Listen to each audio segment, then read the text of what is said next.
ನಮಸ್ಕಾರ. ನೀವು ನೋಡ್ತಾ ಇದ್ದೀರಾ ಟಿವಿ ವಿಕ್ರಮ ವಿಶೇಷ ಕಾರ್ಯಕ್ರಮಕ್ಕೆ ಸ್ವಾಗತ. ನಾನು ಜೆಸಿಲ್ ಡಿಸೋಜ. ನೀವು ಇಲ್ಲಿ ತನಕ ಟಿವಿ ವಿಕ್ರಮವನ್ನು ಸಬ್ಸ್ಕ್ರೈಬ್ ಮಾಡದೇ ಇದ್ರೆ ತಕ್ಷಣ ಸಬ್ಸ್ಕ್ರೈಬ್ ಮಾಡಿ. ಉತ್ತರ ಪ್ರದೇಶದ ಮುಖ್ಯಮಂತ್ರಿ ಯೋಗಿ ಆದಿತ್ಯನಾಥ್ ಜಿ ಈಗ ಫುಲ್ ಸುದ್ದಿಯಲ್ಲಿ ಇದ್ದಾರೆ. ರೀಸನ್ ಏನಂತ ಕೇಳಿದ್ರೆ, ಯೋಗಿ ಆದಿತ್ಯನಾಥ್ ಅವರು ಬಕ್ರೀದ್ ಮೊದಲು ರೋಡ್ನಲ್ಲಿ ನಮಾಜ್ ಮಾಡುವ ವಿಚಾರದಲ್ಲಿ ಒಂದು ದೊಡ್ಡ ಹೇಳಿಕೆಯನ್ನ ಕೊಟ್ಟಿದ್ದಾರೆ. ಏನು ಹೇಳಿದ್ದಾರೆ ಅನ್ನೋದನ್ನ ಫಸ್ಟ್ ನೋಡ್ಕೊಂಡು ಬನ್ನಿ.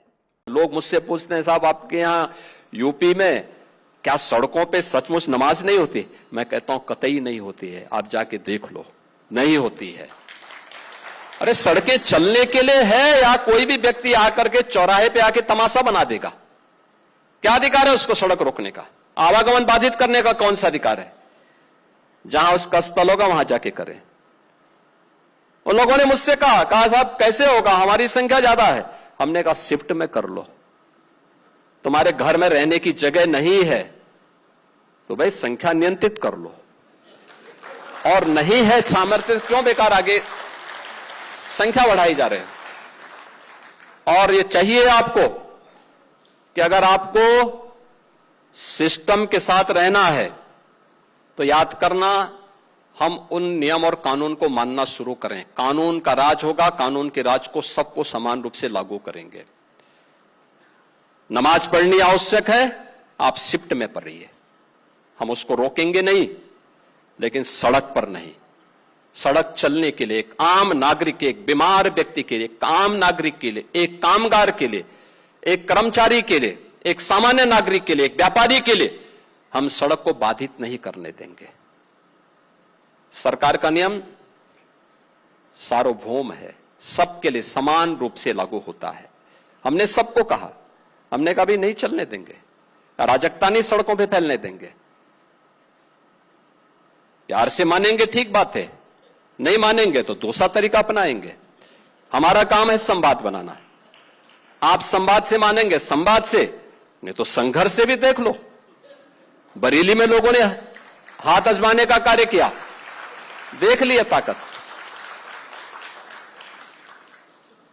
इसलिए सरकार उन सिस्टम के साथ पूरी व्यवस्था को जोड़ना चाहती है। ಯೋಗಿ ಜಿ ಕ್ಲಿಯರ್ ಆಗಿ ಹೇಳಿದ್ದಾರೆ, ರೋಡ್ ಮೇಲೆ ನಮಾಜ್ ಮಾಡೋದಕ್ಕೆ ಪರ್ಮಿಷನ್ ಇಲ್ಲ. ಇನ್ನು ಮಸೀದಿ ಒಳಗಡೆ ಜಾಗ ಇರೋದಿಲ್ಲ, ಅದಕ್ಕೆ ನಾವು ರೋಡ್ ಮೇಲೆ ನಮಾಜ್ ಮಾಡ್ತಾ ಇದ್ದೀವಿ ಅಂತ ಹೇಳೋರಿಗೆ ಯೋಗಿ ಜಿ ಕ್ಲಿಯರ್ ಇನ್ಸ್ಟ್ರಕ್ಷನ್ ಏನ್ ಕೊಟ್ಟಿದ್ದಾರೆ ಅಂತ ಕೇಳಿ. लोग मुझसे पूछते हैं, साहब आपके यहाँ यूपी में क्या सड़कों पे सचमुच नमाज नहीं होती? मैं कहता हूं कतई नहीं होती है, आप जाके देख लो, नहीं होती है। अरे सड़कें चलने के लिए है या कोई भी व्यक्ति आकर के चौराहे पे आके तमाशा बना देगा? क्या अधिकार है उसको सड़क रोकने का? आवागमन बाधित करने का कौन सा अधिकार है? जहां उसका स्थल होगा वहां जाके करें। उन लोगों ने मुझसे कहा साहब कैसे होगा, हमारी संख्या ज्यादा है। हमने कहा शिफ्ट में कर लो, तुम्हारे घर में रहने की जगह नहीं है तो भाई संख्या नियंत्रित कर लो, और नहीं है सामर्थ्य क्यों बेकार आगे संख्या बढ़ाई जा रहे हैं। और ये चाहिए आपको कि अगर आपको सिस्टम के साथ रहना है तो याद करना, हम उन नियम और कानून को मानना शुरू करें। कानून का राज होगा, कानून के राज को सबको समान रूप से लागू करेंगे। नमाज पढ़नी आवश्यक है, आप शिफ्ट में पढ़िए, हम उसको रोकेंगे नहीं, लेकिन सड़क पर नहीं। ಹೌದು, ಯೋಗಿ ಜಿ ಮೆಸೇಜ್ ಕೂಡ ಕ್ಲಿಯರ್ ಇದೆ, ಮಾತು ಕೂಡ ಕ್ಲಿಯರ್ ಇದೆ. ಯೋಗಿ ಜಿ ಹೇಳ್ತಾ ಇರೋದು, ನಾವು ನಮಾಜ್ ತಡೆಯೋದಿಲ್ಲ, ಬಟ್ ರಸ್ತೆ ಮೇಲೆ ನಮಾಜ್ ಮಾಡೋದಕ್ಕೆ ಬಿಡೋದಿಲ್ಲ, ರೋಡ್ ಬ್ಲಾಕ್ ಮಾಡಿ ನಮಾಜ್ ಮಾಡೋದಕ್ಕೆ ಬಿಡೋದಿಲ್ಲ ಅಷ್ಟೇ. 2017ರಲ್ಲಿ ಯುಪಿಯಲ್ಲಿ ಯೋಗಿಜಿ ಸರ್ಕಾರ ಬಂದ್ಮೇಲೆ ಆಲ್ಮೋಸ್ಟ್ ರೋಡ್ಗಳಲ್ಲಿ ನಮಾಜ್ ಮಾಡೋದು ನಿಂತು ಹೋಗಿದೆ. ಯೋಗಿ ಸರ್ಕಾರ ಕಳೆದ 9 ವರ್ಷಗಳಿಂದ ಧಾರ್ಮಿಕ ಸ್ಥಳಗಳಲ್ಲಿ ಹಾಕಿದ ಲೌಡ್ ಸ್ಪೀಕರ್ ವಿಚಾರದಲ್ಲಿ ಕೂಡ ಅಷ್ಟೇ. ಕಾನೂನನ್ನ ಫಾಲೋ ಮಾಡೋದಕ್ಕೆ ಬೇಕಾದಷ್ಟು ಸ್ಟೆಪ್ಸ್ಗಳನ್ನ ತಗೊಂಡಿದ್ದಾರೆ. ಈಗ ವೆಸ್ಟ್ ಬೆಂಗಾಲ್ನಲ್ಲಿ ಕೂಡ ರೋಡ್ ಮೇಲೆ ನಮಾಜ್ ವಿರುದ್ಧ ಸುವೇಂದು ಅಧಿಕಾರಿ ಅವರ ಲೇಟೆಸ್ಟ್ ಸ್ಟೇಟ್ಮೆಂಟ್ ದೊಡ್ಡ ಚರ್ಚೆಗೆ ಕಾರಣ ಆಗಿದೆ.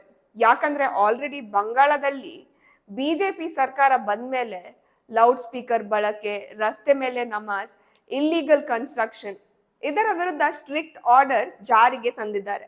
ಈವನ್ ಬುಲ್ಡೋಸರ್ ಆಕ್ಷನ್ ಅನ್ನ ಕೂಡ ಸ್ಟಾರ್ಟ್ ಮಾಡಿದ್ದಾರೆ. अभी गुंडागर्दी बंगाल में खत्म, जीरो टॉलरेंस। मैं ऑन स्पॉट आकर उनको साथ मुलाकात किया, नहीं बुला के बात किया। ये मैसेज जो उपद्रवी है उनको भी ये मैसेज चला जाना चाहिए। ये सरकार अपने कार्रवाई करेगा, ये सरकार देखना है सोचना है में नहीं। ಈಗ ಮುಸಲ್ಮಾನರು ಇದನ್ನ ಆಕ್ಸೆಪ್ಟ್ ಮಾಡ್ತಾ ಇಲ್ಲ. ಮೇ 15ರ ಕೋಲ್ಕತ್ತಾದ ವಿಜುವಲ್ಸ್ ನೀವು ನೋಡಿರಬಹುದು. ಒಂದು ಮಾರ್ಕೆಟ್ ಏರಿಯಾದಲ್ಲಿ ನಾವು ರೋಡ್ ಮೇಲೆ ನಮಾಜ್ ಮಾಡ್ತೀವಿ ಅಂತ ಕೆಲವು ಹಠ ಹಿಡ್ದಿದ್ರು. ಒಂದಷ್ಟು ಘೋಷಣೆ ಜೊತೆಗೆ ಪ್ರೊಟೆಸ್ಟ್ ಅನ್ನ ಶುರು ಮಾಡಿದ್ರು. ಆಮೇಲೆ ನೋಡಿದ್ರೆ ಪೊಲೀಸರ ಮೇಲೆ ಕಲ್ಲು ತೂರಾಟ ಕೂಡ ನಡೆಸ್ತಾರೆ. ಆಗ ಪರಿಸ್ಥಿತಿಯನ್ನ ಕಂಟ್ರೋಲ್ಗೆ ತರೋದಕ್ಕೆ ಕೋಲ್ಕತ್ತಾ ಪೊಲೀಸ್ ಸ್ಟ್ರಿಕ್ಟ್ ಆಕ್ಷನ್ ಅನ್ನ ತಗೊಂಡ್ರು.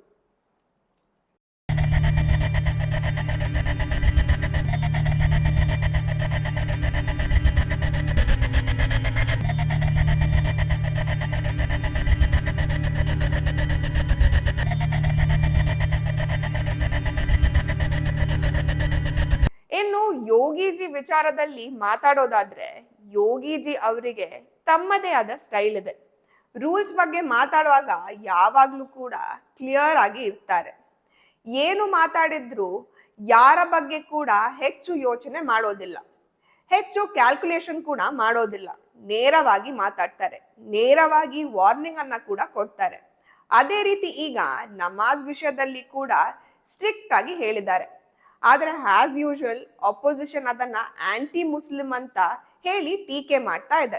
ಆದ್ರೆ ಉತ್ತರ ಪ್ರದೇಶದ ಮುಸ್ಲಿಮರು ಏನ್ ಹೇಳ್ತಾ ಇದ್ದಾರೆ ಕೇಳಿ. ಪಬ್ಲಿಕ್ ಪ್ಲೇಸ್ ನಲ್ಲಿ ನಮಾಜ್ ಮಾಡೋದಕ್ಕೆ ಅವಕಾಶ ಇಲ್ಲ. ರಸ್ತೆಗಳನ್ನ ಬ್ಲಾಕ್ ಮಾಡಿ ನಮಾಜ್ ಮಾಡೋದು ಇಸ್ಲಾಂಗೂ ವಿರುದ್ಧವಾಗಿದೆ. ಇದನ್ನ ಹೇಳ್ತಾ ಇರೋದು ಯಾರು? ಯೋಗಿ ಆದಿತ್ಯನಾಥ್ ಅವರ ವಾರ್ನಿಂಗ್ ಬಗ್ಗೆ ಮುಫ್ತಿ ಶಾಮೂನ್ ಕಾಸ್ಮಿ ಅವರು ಹೇಳ್ತಾ ಇರೋದು. ಈವನ್ ಮೌಲಾನಾ ಶಾಬುದ್ದೀನ್ ರಾಜ್ವಿ ಅವರು ಕೂಡ ಹೇಳಿದ್ದಾರೆ, ನಮಾಜ್ ಅನ್ನ ಶಾಂತಿ, ಏಕಾಗ್ರತೆ ಮತ್ತು ಭಕ್ತಿಯಿಂದ ಮಾಡಬೇಕು.